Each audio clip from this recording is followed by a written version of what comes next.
talk about bleaching. They haven't talked about that. There's a blade fellows in paper mill. Bleach field. There must have been bleach fields around here as well. I don't know if they're mentioned. They're mentioned in the deeds of the Humperdinck lots. Bleach. The sun bleach. And they're mentioned in the Sun bleach. description of the minister's new residence for the collegiate church, where one of the specifications for his house is that there should be a bleach field set aside as part of the minister's house. Can you describe exactly how this works? I don't know. It's flat. It turns up in Dutch cranes. Yeah. Linens are laid out on the ground.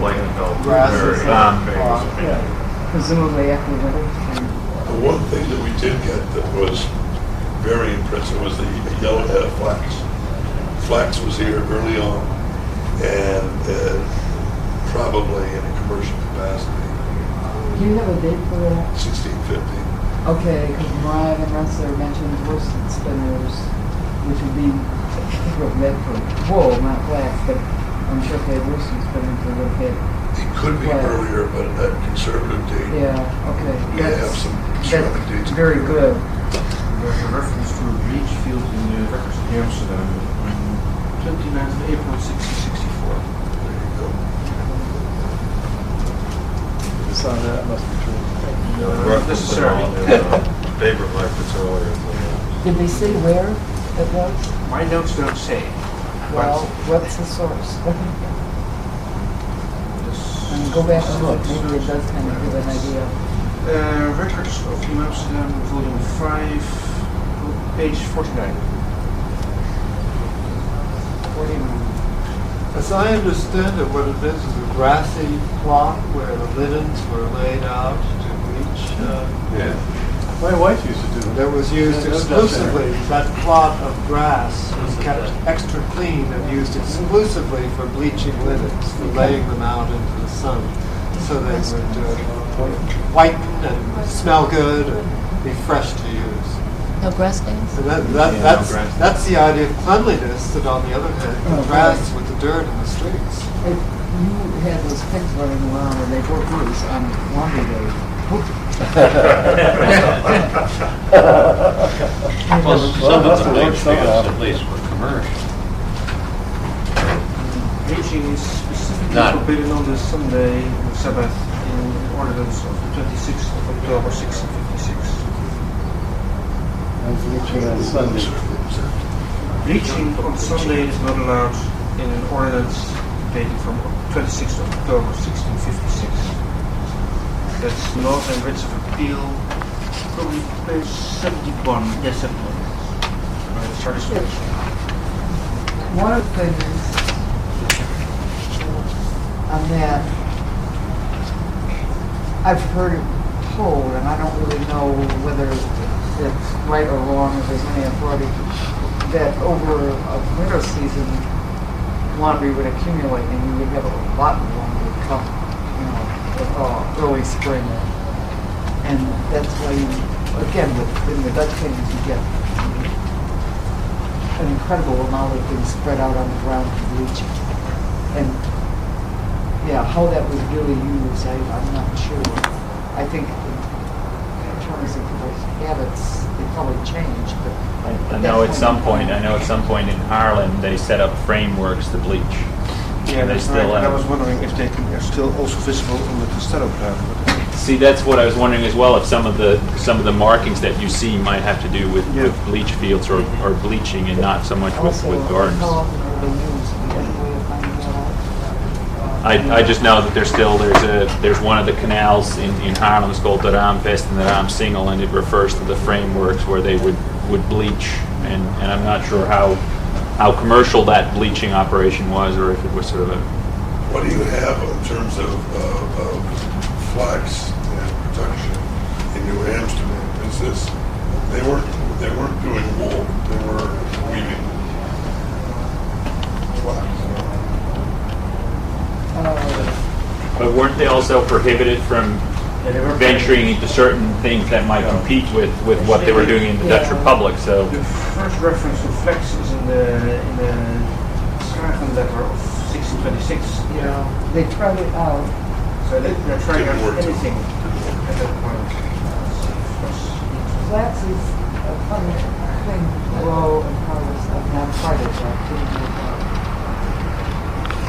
What are you looking at there now? At the end of My the season, database you have to notes. lay it on the ground and moisten it, or otherwise you do it with water to moisten it so it So it's a rots. complex And, industrial process. well, it can be a domestic process, but you end up really getting mold on it. If you have wrong humidity, it doesn't dry up that way, something like that. So it's like a mess. They could have used it for water. Or I mean, something not fine as well. Peter Rose isn't here, and she was going to talk about food, household stuff, recipes. And her cookbook, you're probably familiar with, is a translation of a late 17th century cookbook. But it's just one part of the book. This is the cookbook. There are other parts to this book. It's a household companion, which means that it also contains, I think, slaughtering animals, beekeeping, any number of things, and how to run a household, a fairly good-sized household. And it was like the housewife Bible, but this has never been translated. And I believe the Phillips, what do they call it now? The Hudson Valley Historical Society, is that what they call it? Historical. They have a copy. This is what Peter Rose used for her translation. They have a copy of the whole thing. So that's a project that needs to be done. It's very important tool for understanding what the domestic life was like and how they operated in the 17th century. Do you have any? I'm trying to find it, but It's Vermaak. vermakelijk landleven. Yeah, that's it. Yeah, Vermakelijk and Exactly. And the problem, as with a cookbook printed in the Netherlands in the late 17th century, is that we don't really know to what extent it was used prior to 1664 in the Netherlands. So it's one of those comparative sources that we should regard as such. There is corroborating evidence that they were familiar, but we don't know whether they actually used it. So, reporting is needed. Also, it would be interesting to read and compare it with the equivalent of an English version of that to see whether there are real differences or is all kind of. I think there are 5 copies of it, if I remember correctly. 5 copies of it in the state various Yeah. I remember when Peter Rose was translating it. Well, Different versions of it. Copy and Tarrytown is actually from the Portland family. It's a later edition of 1683. The first edition is 1668. So even that is just after. The problem is that if you would find a manual on house building in the Dutch Republic, then you would very quickly point out what the differences are. However, for cooking, we don't have the sources for the Netherlands. So just transplanting that information really is tricky.